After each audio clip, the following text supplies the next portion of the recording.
Hi ಸ್ನೇಹಿತರೆ, ಇವತ್ತು ನಿಮ್ಮ ಜೊತೆ ಒಂದು ಮಾತನ್ನು ಹೇಳೋದಕ್ಕೆ ನಾನು ಇಷ್ಟಪಡ್ತೀನಿ. ಅದೇನೆಂದರೆ, ಒಂಟಿಯಾಗಿ ಬಂದ ಜೀವ ಒಂಟಿಯಾಗಿ ಹೋಗುವಾಗ ಯಾರೋ ಒಬ್ಬರು ಬಿಟ್ಟು ಹೋದರು ಅಂತ ಜೀವನನೇ ಮುಗೀತು ಅಂತ ಅನ್ನೋದು ತುಂಬ ತಪ್ಪು. ಈಗ ಸಾಕಷ್ಟು ಜನ ತುಂಬ ಜನ ಡಿಪ್ರೆಷನ್ಗೊಳಗಾಗ್ತಾರೆ. ಅದು ಸ್ನೇಹಿತರೇ ಆಗಿರ್ಬೋದು ಅಥವಾ ಬೆಸ್ಟ್ ಫ್ರೆಂಡ್ ಅಂತ ತುಂಬ ಹಚ್ಕೊಂಡಿರ್ತಾರೆ, ಅಥವಾ ತಾವು ಪ್ರೀತಿ ಮಾಡಿರೋ ವ್ಯಕ್ತಿನೇ ಆಗಿರ್ಬೋದು. ಅವರು ನನಗೆ ಮೋಸ ಮಾಡಿದರು, ಅಥವಾ ಅವರು ನನ್ನ ಬಿಟ್ಟು ಹೋದರು, ಅಥವಾ ನನ್ನ ನಂಬಿಕೆಗೆ ದ್ರೋಹ ಮಾಡಿದರು ಅಂತ ದಿನಾಲೂ ಕೊರಗ್ತಾ ಇರ್ತಾರೆ. ನಾವು ಮಾಡುವ ಕೆಲಸಗಳನ್ನೇ ಮರ್ತೋಗ್ಬಿಡ್ತಾರೆ. ನಮಗೂ ತಂದೆ ತಾಯಿದ್ದಾರೆ, ಅಣ್ಣ ತಂಗಿದ್ದಾರೆ, ಸಂಬಂಧಿಕರಿದ್ದಾರೆ ಅನ್ನೋದನ್ನೇ ಮರೆತು ಅದೇ ಒಂದು ಡಿಪ್ರೆಷನ್ಗೆ ಹೋಗಿ ಸಾಯೋದಕ್ಕೂ ನಿರ್ಧಾರ ಮಾಡ್ತಾರೆ.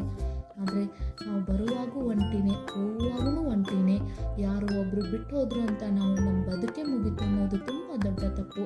ಆದ್ದರಿಂದ ಯಾರೋ ಒಬ್ಬರು ಬಿಟ್ಟು ಹೋದ್ರು ಅನ್ನೋದು ಅದು ತುಂಬ ಒಳ್ಳೆಯದು. ಬಿಟ್ಟು ಹೋದವರು ಈಗಲೇ ಬಿಟ್ಟು ಹೋಗಿದ್ದಾರೆ, ಮುಂದೆ ಇನ್ನಷ್ಟು ದೊಡ್ಡದನ್ನು ಮಾಡಿ ಕಷ್ಟ ಕೊಟ್ಟು ಬಿಟ್ಟು ಹೋಗೋಕ್ಕಿಂತ ಮೊದಲೇ ಬಿಟ್ಟು ಹೋಗಿದ್ದಾರೆ ಅಂತ ಖುಷಿ ಪಡೋಣ.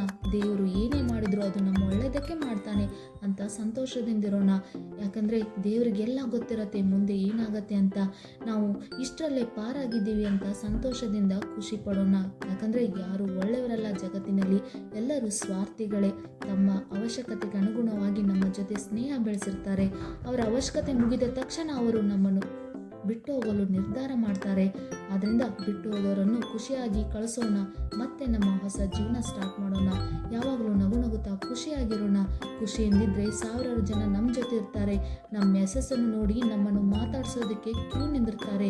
ಅಂಥವ್ರ ಜೊತೆ ನಾವು ಮಾತಾಡೋಣ. ಯಾರೋ ಒಬ್ಬರು ಬಿಟ್ಟು ಹೋದ್ರು ಅಂತ, ಯಾರೋ ಒಬ್ಬರು ಮಾತಾಡ್ತಿಲ್ಲ ಅಂತ ನಮ್ಮ ಜೀವನ ನಾವು ಯಾವತ್ತೂ ಹಾಳು ಮಾಡಿಕೊಳ್ಳೋದು ಬೇಡ. ನಮಗೋಸ್ಕರ ಇರೋರು, ನಮ್ಮನ್ನೇ ಪ್ರೀತಿ ಮಾಡೋರ ಜೊತೆ ನಾವು ಖುಷಿಯಾಗಿ ಬದುಕೋಣ. ಬಿಟ್ಟು ಹೋದವರು ಅವರು ಕೇವಲ ಅವರ ಅವಶ್ಯಕತೆಗಾಗಿ ಬಂದಂಥವರು. ಅವ್ರನ್ನು ಯಾವಾಗಲೂ ನೀವು ಎಲ್ಲಿಟ್ಟಿರ್ಬೇಕಂದ್ರೆ ಅವರು ನಮ್ಮ ಮನೆ ಹೊರಗಡೆ ಇರಬೇಕು, ನಮ್ಮ ಮನೆ ಗೇಟ್ ಹತ್ರನೇ ಇರಬೇಕು. ಅವ್ರು ಯಾವತ್ತು ನಮ್ಮ ಮನೆ ಒಳಗೆ ಕರೆದುಕೊಳ್ಳಬಾರ್ದು.